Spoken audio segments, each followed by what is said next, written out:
Good evening, visitors. Welcome to the Australian War Memorial's Last Post ceremony. My name is Emily Hiles, and joining us today from the Australian Army is Colonel Anita Rinn. We welcome the veterans who have served, those that are still serving, and the families that love and support them. The live stream of this ceremony is made possible by the Returned and Services League of Australia and the RSL and Services Club Association. We welcome members who are watching the broadcast of this ceremony across Australia. During this evening's ceremony, wreaths will be laid at the base of the Pool of Reflection by visitors to the memorial and students on behalf of Kedron State High School, Kedron, Queensland.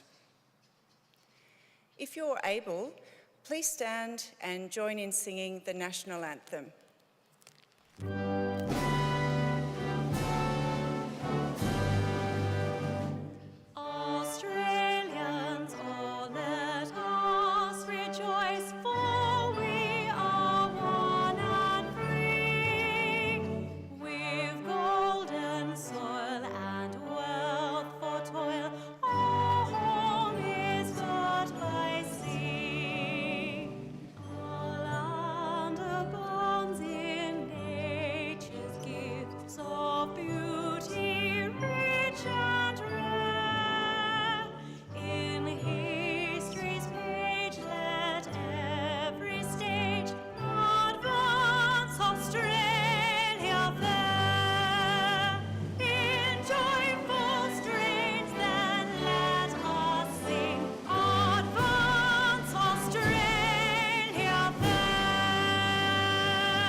The Australian War Memorial was the vision of Charles Bean, Australia's First World War official historian.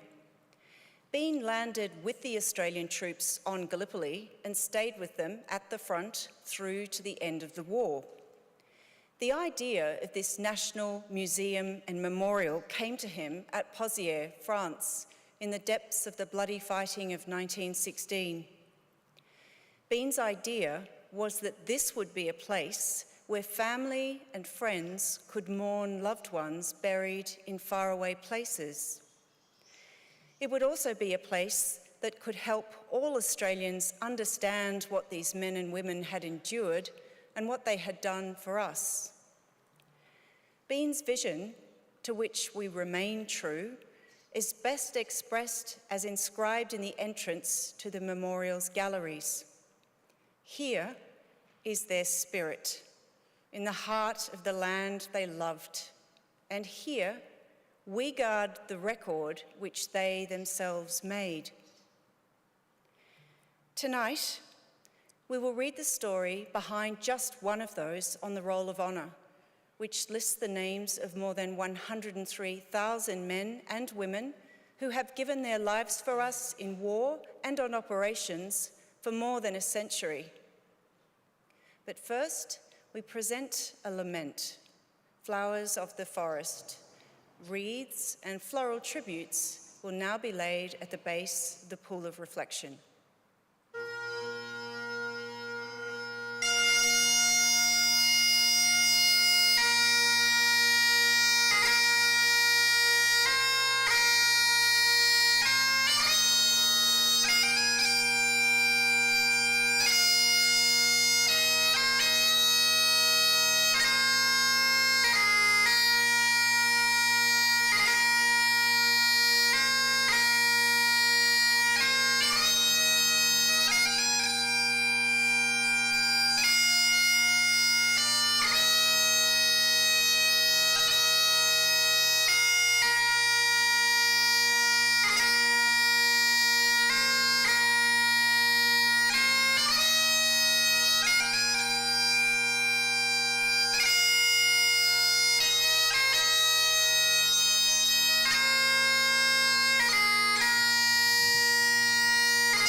Today, we remember and pay tribute to Corporal Albert Lindsay.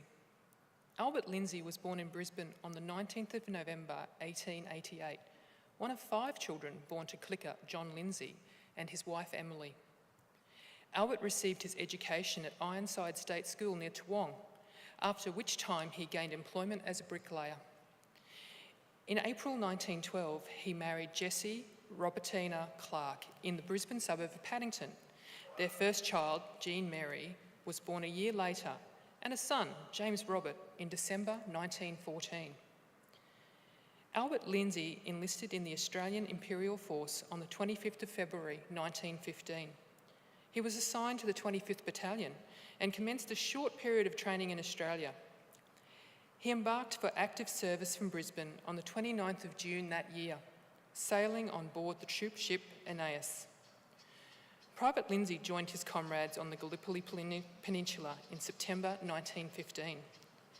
Having missed the landing and the August offensive, he spent the weeks that followed engaged in defensive duties in the front lines.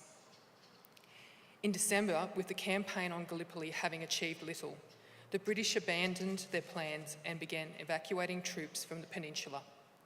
By the new year, Lindsay was back in Egypt, where he and his comrades continued training, preparing to fight in France.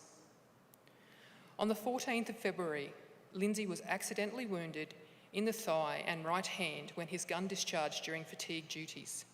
After spending several weeks in hospital, he was found not to have been at fault for the accident, and shortly after, he was promoted to the rank of corporal.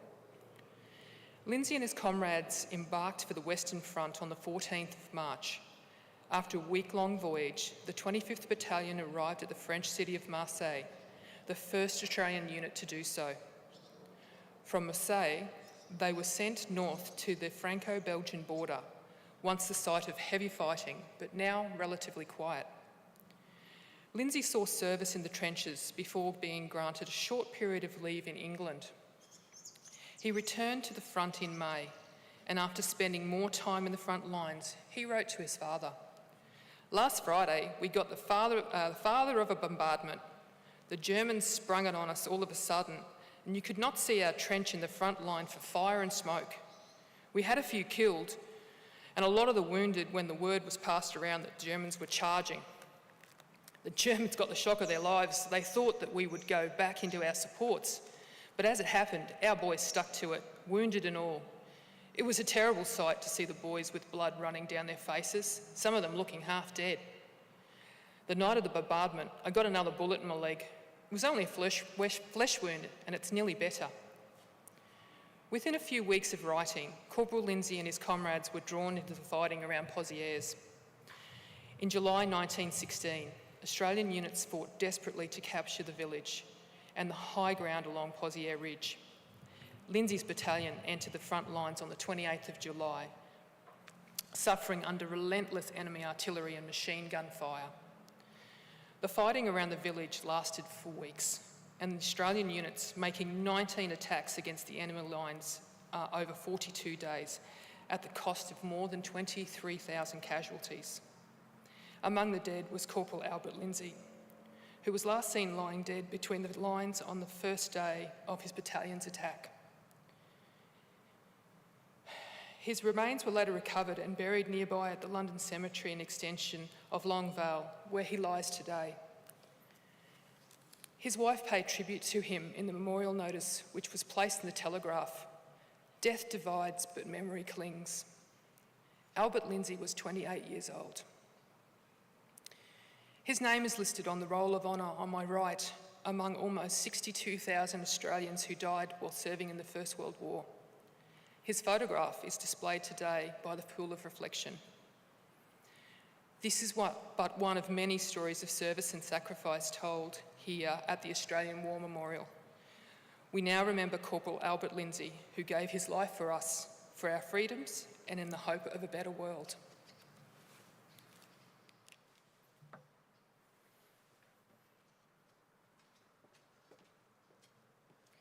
Please stand for the reading of the Ode and the sounding of the last post.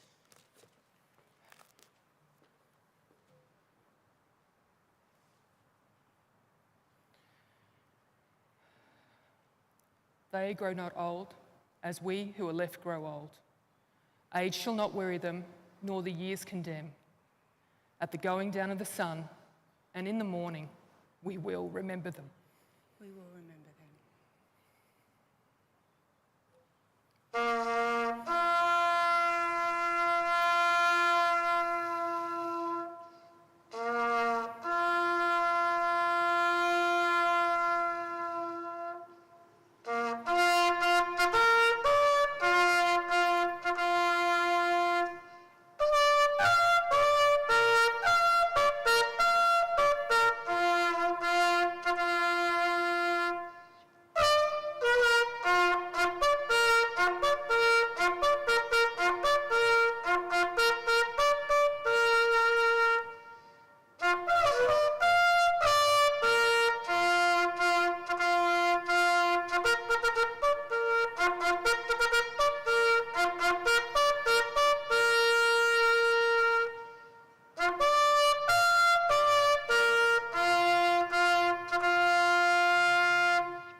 Lest we forget. Lest we forget.